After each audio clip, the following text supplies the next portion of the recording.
Yeah, but we're gonna start a vid from wrestling's premiere and his wrestling runs that ended too soon. So it's probably gonna be a video about how storylines that ended too soon. Often in wrestling, there's stories or runs that just end too soon. It always comes with a bittersweet feeling of what could have been, and more often than not overstaying your welcome. Appreciate you, twin.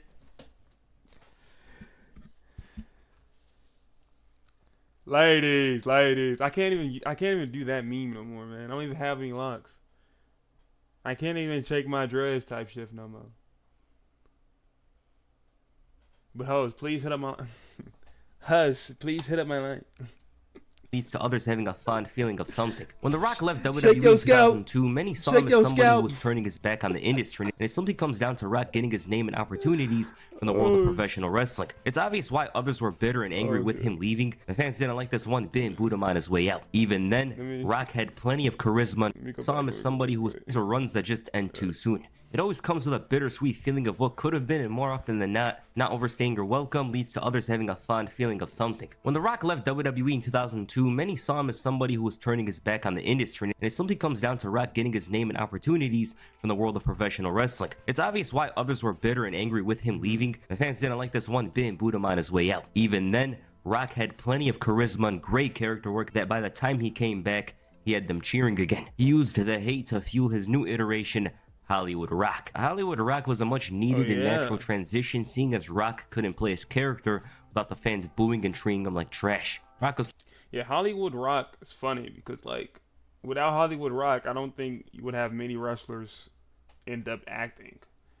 Like without like you wouldn't have John Cena, you wouldn't have Batista, you wouldn't have Roman Reigns, Cody Rhodes now acting like doing like big movies without The Rock taking that brunt of it. But like he got booed and shit, and he's like I don't care.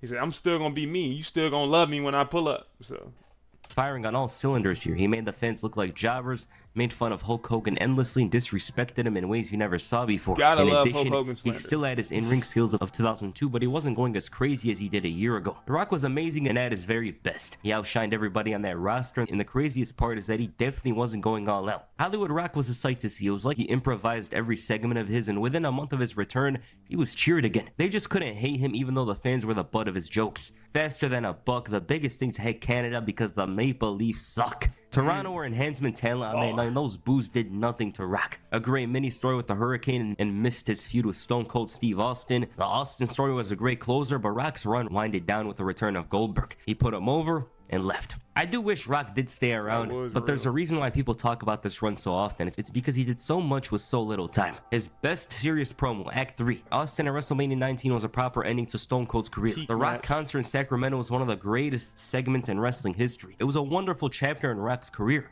And I do ponder about a story involving Rock threatening to leave with the title in Hollywood and having somebody such as Goldberg or Booker T try to take back the title, or Rock is on the red carpet for his movie premieres, but you don't get everything you want. It was more of a bonus to what was an incredible career. Shawn Michaels' return that is true, but I also will say that I feel like this being successful for him led him years later to think he could just pull that all the time, and like it worked when he came back again and like around like when he fought John Cena, but now it doesn't work anymore. Cause like you're just a dick now.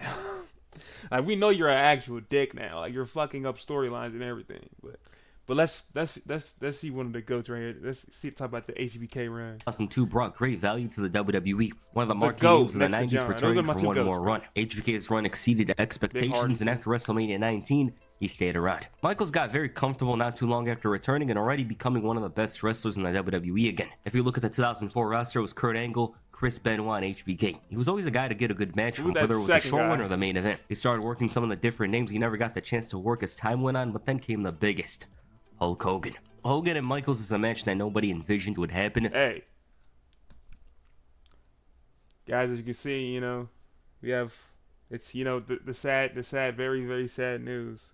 You know, Hulk Hogan died. Psych, man. R.I.P. Bozo. You fucking racist. I know you're burning in hell right now. It's hot down here, brother. Yeah, I bet you're telling Hitler you're going over. Yeah. That's crazy. We got that Hulk Hogan pack in the air, man. Nope, nobody cares. Someone get the icy hot, brother. It's hot down here, man. And there, you will never see me say R.I.P. Hulk Hogan. And if you do, it means rest in piss. You racist. Man, everybody would think of the world if Hulk Hogan was never racist, man. Everybody would have been crying. But nobody, no, if you really know ball, you don't care, man. And I ain't no Joey Swole. Fuck Hulk Hogan. And fuck him too. But let's get back to the video. But 2005 was the year. Their program offered a new side to HBK that the fans didn't see. HBK was amazing. He just fit that role instantly. He'd come out with this all-white look as if he was at church and talk about the fraud that was Hulk Hogan. HBK was on point and showed a lot of fire. He'd usually show that temper and fire every once in a while, but then this turned out to be a one-time thing and they turned him face again after SummerSlam. It's very unfortunate. He had mega heat in Montreal, had the fans wanting to kill him for wanting to screw Bret Hart again. It was so good, but WWE had a face issue after SummerSlam by the looks of it, and HBK had to go back. Shawn Michaels never turned heel again, although he'd show tendencies seeing as it comes with his character, and I just think the roster never allowed for it because Kurt Angle left, Eddie died, and certain injuries occurred throughout the years. The 2000s independent circuit brought... That's real. Oh, yeah. You gonna ask one of the colors? May not... The run when Shawn Michaels was a heel was peak. I ain't gonna lie, cause fuck Hulk Hogan. He was right. He was right about Hulk Hogan too. Forth the best class of wrestlers to come from the indie scene. These guys all for the most part became world champions in multiple promotions, had amazing runs, and main evented WrestleManias. There was one name who didn't even have the chance to show skills on the biggest stage. Nigel McGuinness. Nigel was one of the best in-ring performers in the late 2000s and somebody who was up there with the American Dragon. He had plenty of classics and stories under his belt up to 2009. WWE were interested in signing him, but then he was truthful with his injuries and problems. Damn. Brian lied and ended up getting signed. As for Nigel, he failed the medical and had to go to TNA. He was renamed to Desmond Wolf. Now, TNA gave him the chance, and initially it went very well. He was thrown into a feud with Kurt Angle, and Angle at this point was still in great form in his career. So they matched Wolf. They had a wonderful feud that introduced Wolf to the TNA audience. I didn't know he got Desmond over, Wolf was fans were familiar with him, and there wasn't a single problem. But then TNA changed management. Hogan and Bischoff were running the show and Wolf fell behind. They cared more about making AJ Styles a mini Ric Flair and making the show all about them. It worked in 1996, not 2010. Wolf was greatly affected by this, and despite Hogan and Bischoff not seeing him like others, Wolf ended up winning a TNA title match vote over the likes of Jeff Hardy.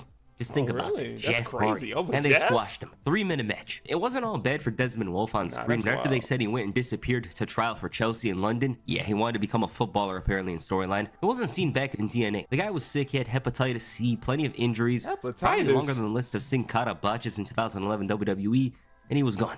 It's very unfortunate because even though you could say TNA didn't do too well with him after Hogan and Bischoff came in, we don't really know what would have been because he was partners with Magnus. And he was featured every week. It's hard to say, but one thing for certain is that Wolf's run is one that ended too soon. He had to retire 2 years later, and it was a cold story that establishes not everyone gets the happy ending, because for his buddies from that era, a lot of them became multi-time champions and were featured consistently on the WWE roster. I think Nigel wouldn't have done bad at all in WWE. The Divas division... Yeah, that's messed up, him being the only one that couldn't pop out of the indie people. Of the early 2010s really was all over the place. While they had certain names pushed strong, they weren't as constant as the likes of Trish Stratus and Lita. So for a time you'd see Melina on top, and only a year later she'd be released. And the stories weren't that complex too, but there came one story that stood out in a time that wasn't noteworthy for the Divas division: Eve Torres. Her story becoming a demon. Eve slowly turned heel in the beginning of 2012 after displaying some terrible traits. She cheated on Zack Ryder and said it was to advance her career, managed to drag him back in only to turn on him again and then becoming the assistant GM. Eve was always finding some way to put herself in better positions, and naturally you'd expect that to come to the squared circle. She ended up being the mystery attacker for Kaitlyn, having swooped in and stole her title shot to become the Divas champion. Eve was basically a passionate reader of the 48 Laws of Power book. She appeared friendly at one point with Kaitlyn before taking her out when she least expected. She lied constantly, accused others of attacking Kaitlyn, and it was the best character work seen in the Divas division in years. Now for real, Eve was evil back then. I ain't gonna lie. She was really trying to get that camera time. I rock with it, cause like, man, you know, women's wrestling back then was like, they was not getting what they deserved. This was a story they clearly put effort in, but then Eve decided to leave WWE. They asked her to be a part of the first season of Total Divas to give her a long thought out departure to document on the show, but she declined. Eve would have made a lot of sense for Total Divas. This run ended from out of nowhere, and I think there was a little more that could have been done. Eve didn't have that kind of interest anymore, and her run just ended from out of nowhere. It's not often in the era of WWE for you to see two huge factions, the Shield and the Wyatt family. With the Shield, they came up from out of... Not for real. They really was objects, especially when Kennedy McMahon was running things. Yeah, his evil eye. He was making Trish Stratus do the worst things ever, bro. That sicko. Nowhere, and within a month of their debut, were a very notable part of the show. It was a perfect storm, a trio with all the upside in the world. The Shield did well for themselves in those few months, but they always matched with makeshift teams. As for the Wyatt family, their run was strongly centered around Bray Wyatt, as opposed to the Shield having no leader in their group. When both sides met once, the fans exploded just on the chance that they'll face off. It was an incredible sight to see, and WWE took notice and gave them a big match at Elimination Chamber. This match was incredible and one of the best six-man tag team matches in WWE history. It was explosive, intense, all the words to describe this one, and it was so good that WWE did the rematch the following week. Other than that, the Shield and the Wyatt family didn't last for long. It should have gone down differently. We're glad that it happened, otherwise we'd be complaining that it didn't go down. It would have been better for it to happen at WrestleMania because that was a perfect time. Batista faces Brock Lesnar, John Cena faces The Undertaker, and we get this match at the Big Show. One of the most bittersweet... That would have been a peak card, for real. But...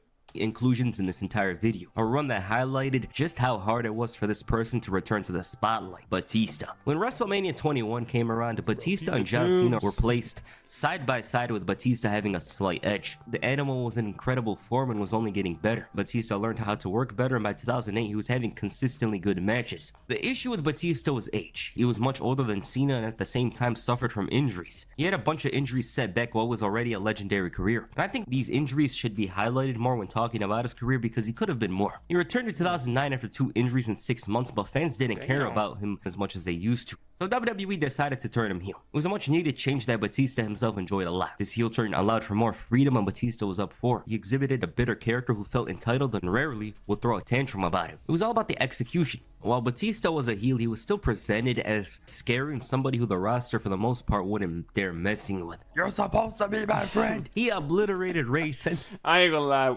heel Batista was crazy because he whooped Ray ass, bro. That shit was crazy. And like I think also this showed that he can be able to act in a bigger scene, like the way his character changed. So I wish we could have had heel Batista for a little bit longer than like we really had him for.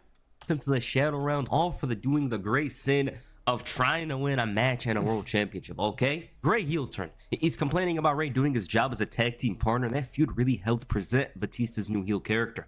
And again, Ray had to get humiliated, obliterated, destroyed, and all that, but it really works because it presents the heel as a massive bully. The Animal was great. He even got a huge match with John Cena at WrestleMania 26 out of it. A great story with Batista not understanding why WWE placed the then 9-time champion in the #1 position as opposed to him. And there was a lot of fun and entertaining segments out of it. By the time the feud ended, Batista was in amazing form, but he was gone. He disappeared and had a great conclusion, quitting out of anger and frustration with Bret Hart. Batista's departure left a huge hole in the WWE. In some ways, that had a greater effect than the departures of Shawn Michaels and The Undertaker, because Batista was a super top heel, and him hopping back to SmackDown and taking care of that main event scene would have helped the roster greatly. I think WrestleMania 27 involving Batista changes everything. It makes a lot of sense for it to be Orton versus Batista, with the Animal playing the heel role, but man, what could have been with 2010 Batista? It also would have offered him a chance to change his face character as well. Fast forward 4 years later, a return that many craved had come to fruition, but it wasn't what people hoped for. But Batista was back. WWE didn't get the memo though that this was the Daniel Bryan show. Batista had a good reaction upon his return, but once people realized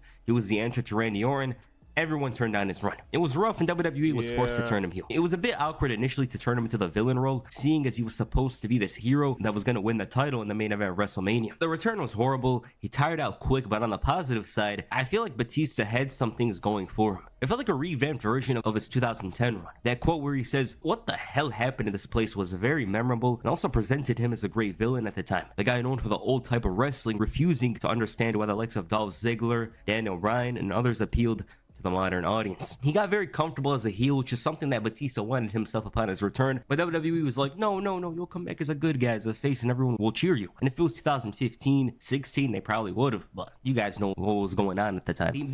Yeah, because Yeah, to be also that was just like the worst time for Batista to come back because like everyone loved Daniel Bryan so much that we didn't want to see nobody win. We didn't want to see nobody win until they gave us what we got. You know, even and it's crazy because even with a legend like Batista, they was like, no, we don't want Batista. Give us Daniel Bryan, or we ride? And like, I low-key feel bad because I love Daniel Bryan too. I also want Daniel Bryan, but like I knew like Batista. The thing is, he didn't need to be there.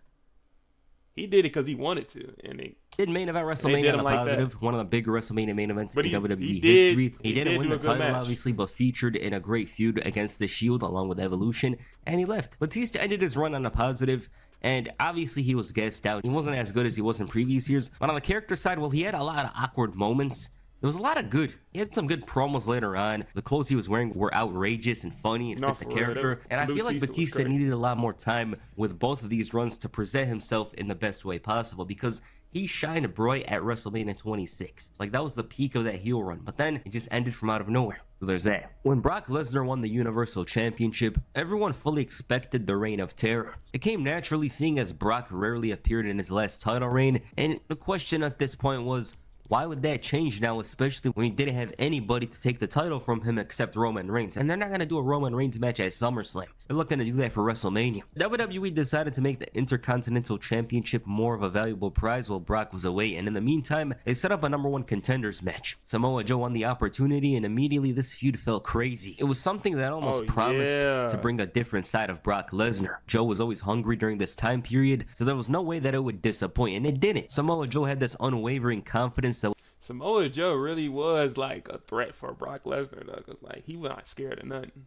Like that was a good time. I ain't gonna lie. Was solidified after overpowering and outsmarting Brock in their confrontations. It was a wonderful build because it was sold on the idea that Joe no-sold the threat of Lesnar. Everything about Brock Lesnar meant nothing to Samoa Joe. The only person who showed fear in these confrontations was Paul Heyman because he knew what Joe was capable of. The match was very fast and entertaining, and while we would have hoped for Joe to win here, it was never going to happen. The feud had a lot of legs on it despite that finish with Joe telling Brock that he had him down for the win, but it transitioned to include Roman Reigns and Braun Strowman. I wish this went a bit longer with the focus on Joe and Brock because those two really had something good going on in a time which was very dull for WWE. That intensity and aggression from both men, it was nice. Their match, as good as it was, felt like one where they were saving everything they had for the rematch. I still like that match, but they were doing that one and done thing with Brock Lesnar's title reign. It was a very interesting dynamic, especially after Goldberg rattled Brock months earlier, and they could have done something with Brock having to face this strong adversity after having to deal with Bill Goldberg. The American Nightmare Cody Rhodes. He embarked on a brave journey outside of the world of WWE and ended up discovering that he was a part of wrestling history. A small bet over selling a 10K arena led to the creation of All Elite Wrestling. It showed that wrestling had something else to offer in the United States, and Rhodes naturally found himself as one of the major stars of the new promotion, seeing as he was a notable name on the Indies, ROH, and of course a member of the most popular faction other than Bullet Club, the Elite. I almost can't believe Rhodes was strongly a part of the Elite, but I remember it very well. He wasn't the best wrestler around, but he definitely had something to offer. Nowadays you hear less of it, but I remember a lot of people didn't understand the hype of Cody Rhodes from the years of 2016 to 2021. They used to call him a 3-star general if I remember correctly. Nonetheless, he was the biggest face right before COVID. There's this iconic image of him in Atlanta on top of a steel cage, and it was a great moment, but we didn't know that his AEW run peaked here.